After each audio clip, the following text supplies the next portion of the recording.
Tidak terasa, kita sudah memasuki bulan Agustus ya. Bulan yang penuh dengan sejarah bagi bangsa Indonesia. Di bulan ini, 77 tahun yang lalu, Bapak Proklamator kita yakni Soekarno dan Hatta membacakan teks proklamasi kemerdekaan atas nama bangsa Indonesia.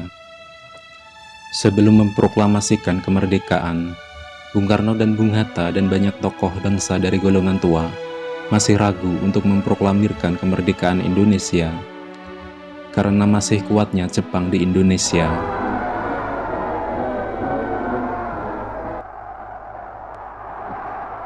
Walau kabar berhembus bahwa Jepang telah diambang kekalahan dalam Perang Pasifik melawan Sekutu,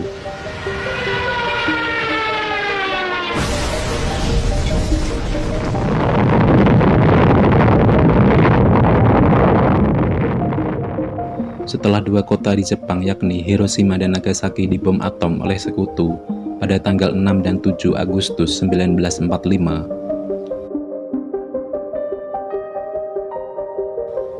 Namun, pihak Jepang menutup rapat-rapat berita itu. Kabar yang lebih akurat datang dari seorang tokoh pejuang bawah tanah yakni Sultan Syahrir, seorang pemimpin kelompok pemuda Menteng yang mengabarkan kepada Bung Karno bahwa Jepang telah benar-benar kalah dan menyerah kepada Sekutu, dan mendesak agar segera memproklamasikan kemerdekaan. Bung Karno dan para pemimpin dari golongan tua tidak ingin gegabah bertindak.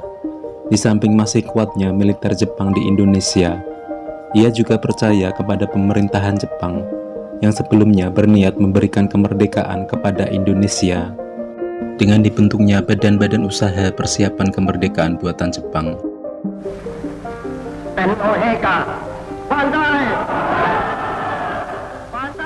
Pada tanggal 12 Agustus tahun 1945, Jenderal Terauchi, seorang pemimpin militer Jepang di wilayah Asia Tenggara, mengundang Insinyur Soekarno, Dr. Andes Muhammad Hatta, dan Dr. Rajiman Widyo di Ningrat untuk datang ke markas besar tentara wilayah selatan di Dalat, Vietnam.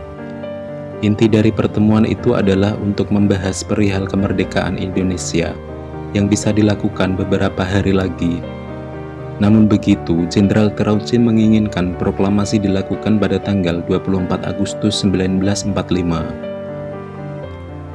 Setelah kembali ke tanah air, alih-alih ingin mengabarkan kabar gembira dari pertemuan di Dalat, Vietnam, Bung Karno dan Bung Hatta justru mendapati perbedaan pendapat antara golongan tua dan golongan muda tentang proklamasi kemerdekaan, apakah harus menerima hadiah dari Jepang atau tidak.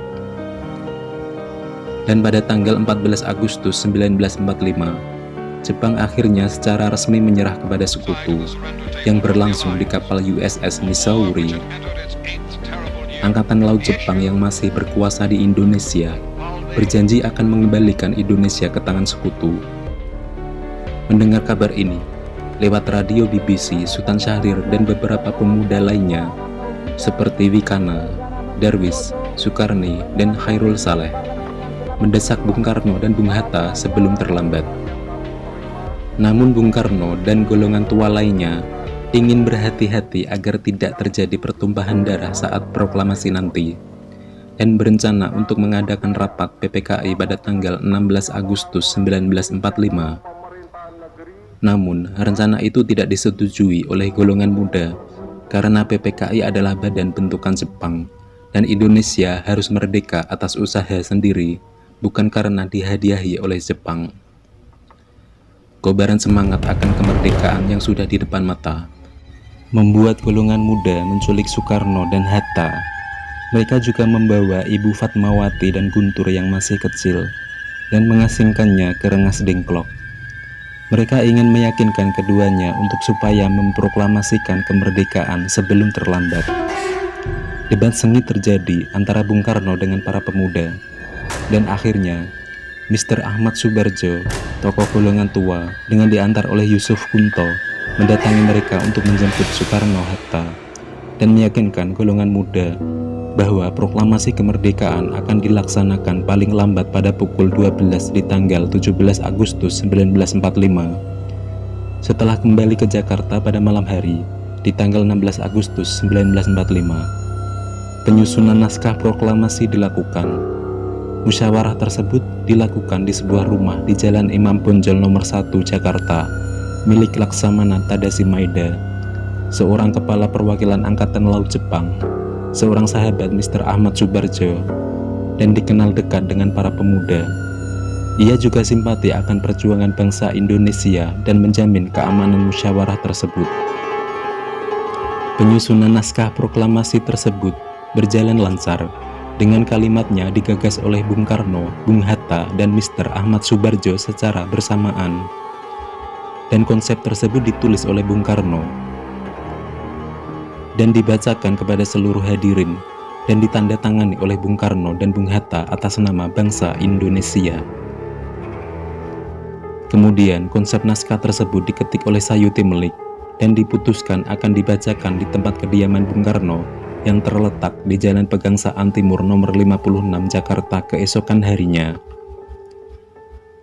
Dan pada tanggal 17 Agustus tahun 1945, pada hari Jumat yang bertepatan dengan jatuhnya bulan suci Ramadan, pada jam 10 pagi dibacakanlah proklamasi kemerdekaan bangsa Indonesia oleh Bung Karno.